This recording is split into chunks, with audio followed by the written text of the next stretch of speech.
आप तक न्यूज में आप सभी दर्शकों का हार्दिक स्वागत। सबसे पहले देखते हैं आज की ताजा खबरें। 24 दिन से बाघिन के गले में अटका था तार, वन विभाग ने बेहोश कर निकाला बाहर। यवतमाल जिले में जीबीएस बीमारी का पहला मरीज, नागपुर के निजी अस्पताल में उपचार जारी। किसानों से कपास खरीदी फिर हुई शुरू, बार बार खरीदी प्रक्रिया प्रभावित होने से किसान हो रहे परेशान।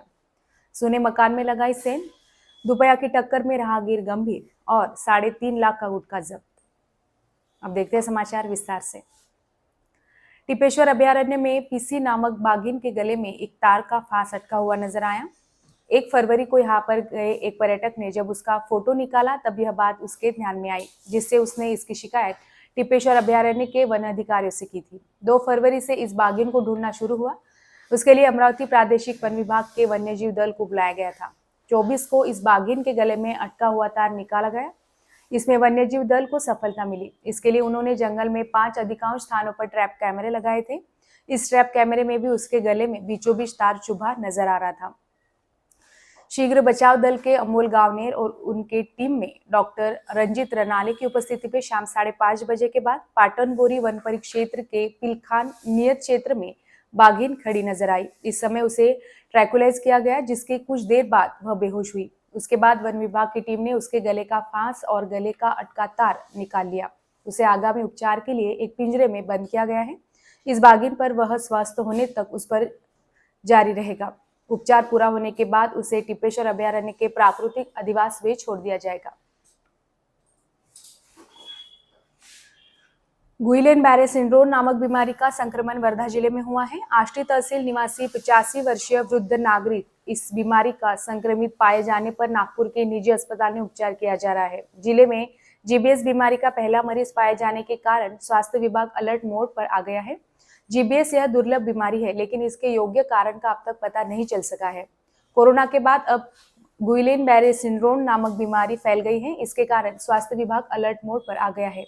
आवश्यक उपाय करने के लिए जिला परिषद के सिंधुताई सबकाल सभागृह में मुख्य कार्यकारी अधिकारी व जिला स्वास्थ्य विभाग के 123 स्वास्थ्य अधिकारियों का शिविर लिया गया। बीमारी से बचाव करने के लिए आवश्यक उपाय करने की सूचना की गई है। यवतमाल के मरीज का सावंगी में उपचार शुरू है। वर्धा जिले के आष्टी में मिले जीबीएस बीमारी के मरीज का नागपुर के निजी अस्पताल में उपचार जारी है। वहीं इसी बीमारी के यवतमाल जिले के मरीज को उपचार के लिए वर्धा लाया गया है। उसका सावंगी स्थित आचार्य विनोबा भावे ग्रामीण अस्पताल के आईसीयू विभाग में उपचार जारी है। यवतमाल जिले में कपास, सोयाबीन आदि उपज की सरकारी खरीदी बार बार प्रभावित होने से किसानों को परेशानी का सामना करना पड़ा है।